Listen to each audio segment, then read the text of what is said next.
پارہ نمبر 26 آیہ کریمہ نمبر 13 نحمدہ ونصلی ونسلم علی رسولہ الکریم اما بعد فاعوذ باللہ من الشیطان الرجیم بسم اللہ الرحمن الرحیم یا ایہا الناس انا خلقناکم من ذکر وانثی وجعلناکم شعوبا وقبائل لتعارفوا ان اکرمکم عند اللہ اتقاکم ان اللہ علیم خبیر صدق اللہ العظیم۔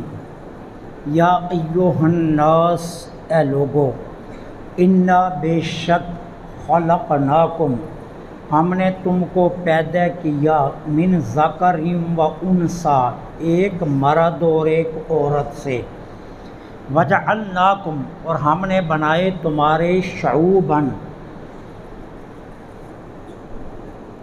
کنبے، و قبائل، اور ذاتیں، لتعارفوا، تاکہ تم آپس میں ایک دوسرے کو جانو، انا بے شک اکرمکم، تم میں سب سے زیادہ عزت والا، عند اللہ، اللہ کے نزدیک، اتقاکم، وہ ہے جو سب سے زیادہ متقی ہے، ان اللہ، بے شک اللہ تعالی، علیم، جاننے والا، خبیر، بے حد خبردار ہے۔ یہ آیہ کریمہ اصل میں نسب کے فخر کو مٹانے کے لیے ہے۔ اس آیہ کریمہ کا اگر شان نزول آپ سمجھیں تو آپ کو پتہ چلے گا کہ اس آیہ کریمہ سے اللہ رب العالمین جل سبحانہ و تعالی کیا حکم دے رہے ہیں۔ حضور علیہ الصلاۃ والسلام کے ایک غلام تھے جن کا نام تھا ابو ہند۔ یہ میرے آقا کریم علیہ الصلاۃ والسلام کو فسد لگایا کرتے تھے، جس کو آج کی جدید بولی میں حجامہ کہتے ہیں۔ حضور ان سے حجامہ کروایا کرتے تھے۔ اب سرکار علیہ الصلاۃ والسلام نے قبیلہ بنو بیاضہ کو حکم دیا کہ تم اپنی بیٹی کا رشتہ ابو ہند کو دو۔ اب بنو بیاضہ یہ کرشی تھے اور ابو ہند غیر کرشی تھے۔ بنو بیاضہ حضور کی بارگاہ میں حاضر ہوئے، عرض کیا اللہ کے رسول صلی اللہ علیہ وسلم، کیا ہم اپنی بیٹی کا رشتہ اپنے ہی آزاد کردہ غلام کو دے دیں؟ ابو ہند تو ہمارا آزاد کردہ غلام ہے، تو یہ تو ہمارے نسب پر بڑی ضرب آئے گی، لوگ ہمیں طعن کریں گے دو طریقے سے۔ ایک کہیں گے تم کرشی ہو، تم نے غیر کرشی کو رشتہ دے دیا، اور دوسرا کہیں گے تم سردار ہو اور غلام کو رشتہ دے دیا۔ اللہ تعالیٰ نے اس کے جواب میں یہ آیہ کریمہ نازل فرمائی، لوگو، اللہ نے تمہیں ایک مرد اور ایک عورت سے پیدا کیا، قبیلے نسب کے حسب نسب اور قبائل اور کنبے اور خاندان فخر کے لیے نہیں بنائے ہیں کہ تم فخر کرتے پھرو، جی میں خان ہوں، یہ انصاری ہے، میں انصاری ہوں، یہ رانا ہے، میں رانا ہوں، یہ چودھری ہے۔ اس کام کے لیے نہیں بنائے۔ یہ تمہیں کس نے سمجھا دیا ہے کہ فخر کے لیے قبائل بنائے گئے؟ قبائل فخر کے لیے نہیں بنائے، قبائل صرف تعارف کے لیے بنائے، تاکہ تم رشتہ داریوں کا پاس کرو۔ حسب نسب فخر کے لیے نہیں ہے۔ تم ایک باپ اور ایک ماں کی اولاد ہو۔ اللہ کے نزدیک سب سے زیادہ معزز وہ ہے جو سب سے زیادہ تقوی والا۔ اللہ کے نزدیک معزز بننے کے لیے انصاری، رانا، چودھری، ملک صاحب ہونا نہیں ہے۔ اللہ کے نزدیک تقوی ہے، جو سب سے زیادہ متقی ہے وہی سب سے زیادہ معزز ہے۔ اب اگر عرب کے معاشرے پر ایک لمحے کے لیے میں آپ کو لے کر جاؤں تو آپ ذرا دیکھنا کہ عرب کے معاشرے پر اس آیت نے کیا اثر ڈالا۔ اب ذرا دیکھیے، ابو حذیفہ بن عتبہ بن ربیعہ یہ بدری صحابی ہیں۔ ابو حذیفہ بدر میں یہ شریک ہوئے اور بدری صحابہ میں کی بڑی شان ہے۔ عشرہ مبشرہ کے بعد جو سب سے افضل صحابہ ہیں وہ بدری صحابہ ہیں۔ ابو حذیفہ یہ بدری صحابی ہیں۔ ان کا شجرہ نسب کیا ہے؟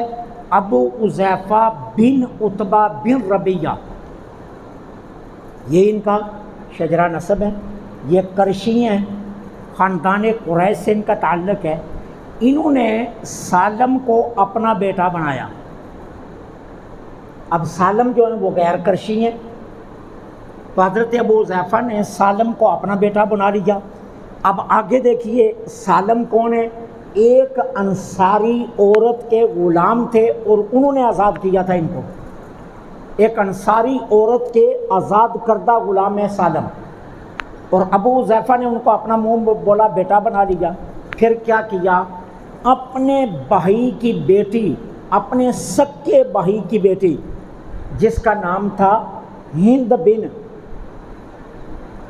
عتبہ، اس کا نکاح کر دیا سالم سے۔ اب سالم غلام ہیں، آزاد کردہ ہیں، کرشی نہیں ہیں، اور ابو حذیفہ کرشی ہیں اور بدری صحابی ہیں۔ اتنے فضائل کے باوجود اپنی بھتیجی کا نکاح سالم سے کر دیا، یہ بتانے کے لیے کہ حسب نسب کی اللہ کے ہاں کوئی حیثیت نہیں ہے۔ یہ جو تم ڈھونڈتے پھرتے ہو نا رشتے لینے کے لیے، انصاری ہونا چاہیے، پھر امرتسری ہونا چاہیے، پھر جلندری ہونا چاہیے، پھر فلاں جگہ کا ہونا چاہیے، قرآن کہتا ہے یہ کس بے وقوف نے تمہیں سبق پڑھایا ہے؟ یہ کس نے تمہیں سبق پڑھایا کہ اس طرح کی تم حرکات کرو؟ اللہ کے ہاں ایسی کوئی حرکت نہیں۔ آگے دیکھیے، حضرت دباع بنت زبیر، حضرت دباع بنت زبیر یہ کون ہے؟ یہ ہاشمی خاندان کی عورت ہے، دباع بنت زبیر۔ اب آپ پہنچ کے ہوں گے کہ حضرت زبیر کون ہے؟ حضور کی پھوپھی کے بیٹے، اور یہ دباع ان کی بیٹی ہے، اور یہ پیور خالص ہاشمی ہے۔ حضرت دباع کا نکاح کس سے ہوا؟ مقداد بن اسود سے، اور مقداد بن اسود نہ ہاشمی ہے نہ قرشی ہے، کسی اور خاندان سے تعلق رکھتے ہیں، لیکن ہاشمی خاتون جو پیور سید ہے، جو خالص ہاشمی ہے، اس کا نکاح مقداد بن اسود سے ہوا۔ یہ بتانے کے لیے کہ حسب و نسب نہیں، اللہ کے نزدیک تقوی کو دیکھا جائے کہ متقی کون ہے، پرہیزگار کون ہے۔ اب دوسری طرف دیکھیے، عبد الرحمن بن عوف مشہور صحابی ہیں، قبیلہ قریش سے ان کا تعلق ہے، بہت امیر صحابی تھے، بہت زیادہ دولت کے مالک تھے۔ مدینہ طیبہ میں کاروبار شروع کیا اور پھر کاروبار بڑھتا ہی گیا، کروڑوں میں کاروبار چلا گیا عبد الرحمن بن عوف کا۔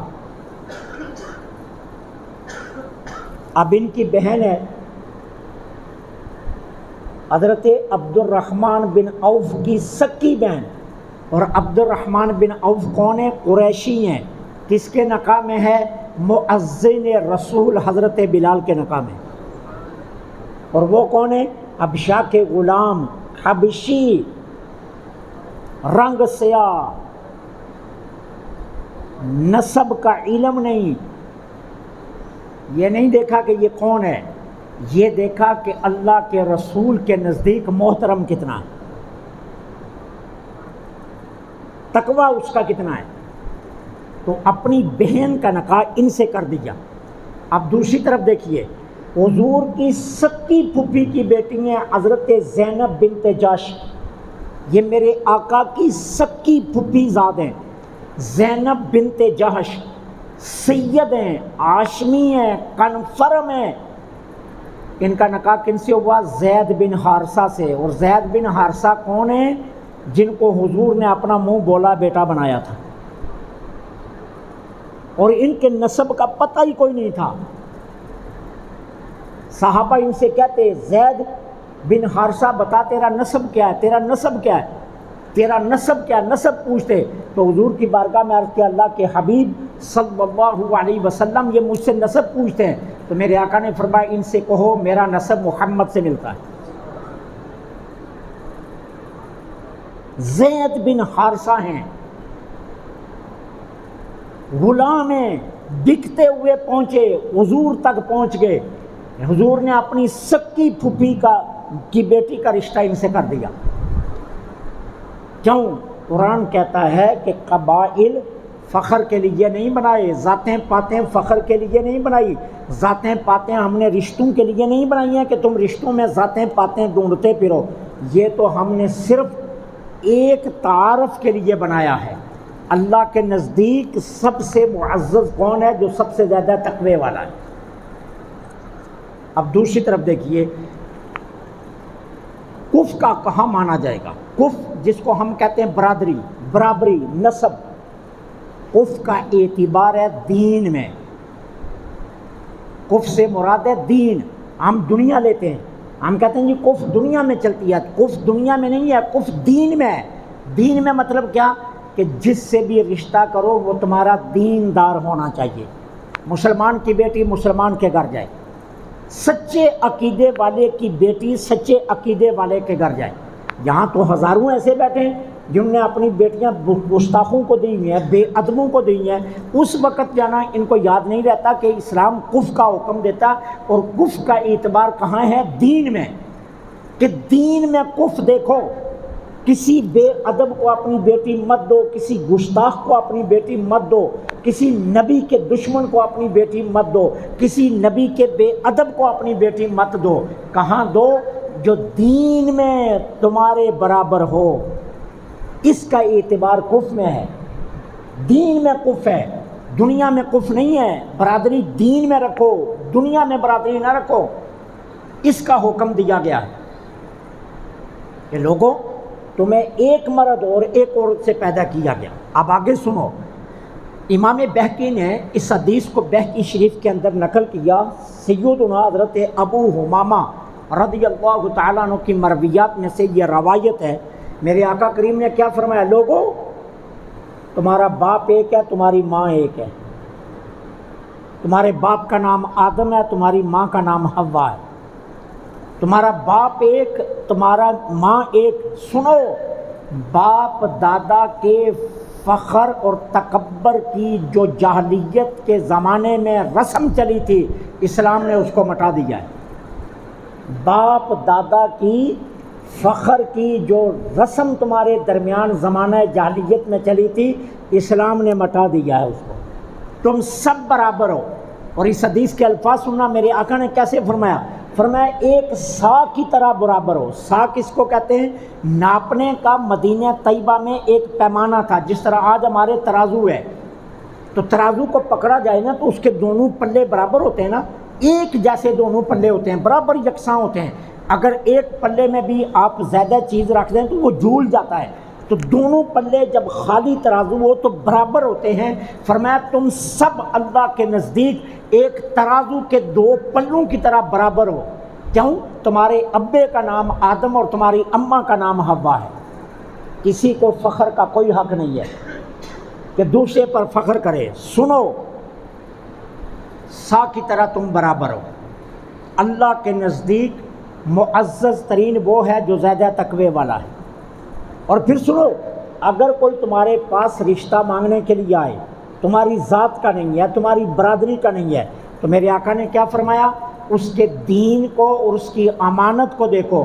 اگر دیانت دار ہے، امانت دار ہے، تو فرمایا اللہ کا رسول تمہیں حکم دیتا ہے ایسا رشتہ رد مت کرنا، رشتہ دے دو. یہ حدیث ہے، امام بہقی نے یہ نقل کی ہے. حضرت ابو امامہ کی روایت ہے کہ اگر دین دار ہے، امانت دار ہے، تو برادری مت دیکھنا، ذات مت دیکھنا، حسب و نسب مت دیکھنا. اس کا دین دیکھو، اس کی امانت دیکھو. اگر دیانت دار ہے، امانت دار ہے، وہ دین دار ہے، وہ نیک ہے، تو فرمایا اگر وہ رشتہ مانگنے آئے تو اس کے رشتے کو رد مت کرنا. اب اس کی مثال، بنو بکیر ایک قبیلہ تھا مدینہ طیبہ میں، بہت قابل فخر قبیلہ تھا. بہت بڑا قبیلہ تھا۔ سیدنا حضرت بلال رضی اللہ تعالیٰ عنہ نے ان سے اپنے لیے رشتہ مانگا۔ بنو بکیر سے حضرت بلال نے اپنے لیے رشتہ مانگا۔ انہوں نے رشتے کے جواب دے دیا، کہنے لگے پہلی بات یہ ہے تم غلام ہو، دوسری بات یہ ہے تم حبشے کے ہو، تیسری بات یہ ہے کہ ہمارا قبیلہ سردار قبیلہ ہے، ہم بڑے لوگ ہیں، پھر تمہارا رنگ سیاہ ہے، ہماری بیٹی کا رنگ بہت خوبصورت ہے، ہم تمہیں رشتہ نہیں دیتے۔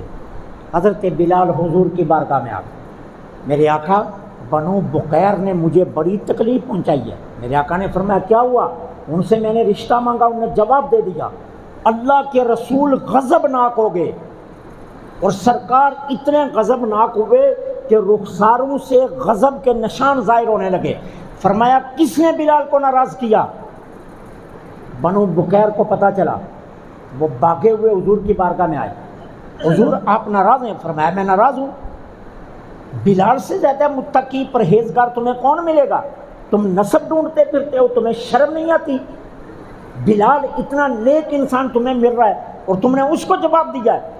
یہ قبیلہ بھاگا ہوا گھر گیا، اپنی بیٹی جس کا رشتہ مانگا گیا تھا اس کو جا کر کہا تو نے ہمیں بہت بڑی آزمائش میں ڈال دیا، کیوں؟ اللہ کے رسول تیری وجہ سے ناراض ہو گئے۔ اس خاتون نے چادر اوڑھی، نقاب کیا، حضور کی بارگاہ میں آ گئی، اللہ کے رسول میں اپنا آپ کے حوالے کرتی ہوں، بلال کو دے دو یا جس کو جی چاہتا ہے دے دو، مجھے کوئی اعتراض نہیں۔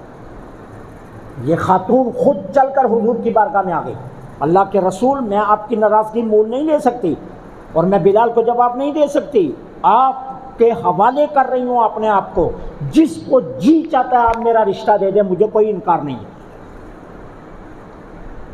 یا ایھا الناس، اے لوگو، انا خلقناکم من ذکر و انثی، ہم نے تمہیں ایک مرد اور ایک عورت سے پیدا کیا، وجعلناکم شعوبا و قبائل، تمہارے شعبے اور قبائل بنائے، لتعارفوا، صرف تعارف کے لیے، ان اکرمکم عند اللہ اتقاکم، اللہ کے نزدیک تم میں سب سے زیادہ عزت والا وہ ہے جو سب سے زیادہ متقی ہے۔ ان اللہ علیم خبیر، اور بے شک اللہ تعالیٰ بہت جاننے والا خبردار ہے۔ اللہ سے دعا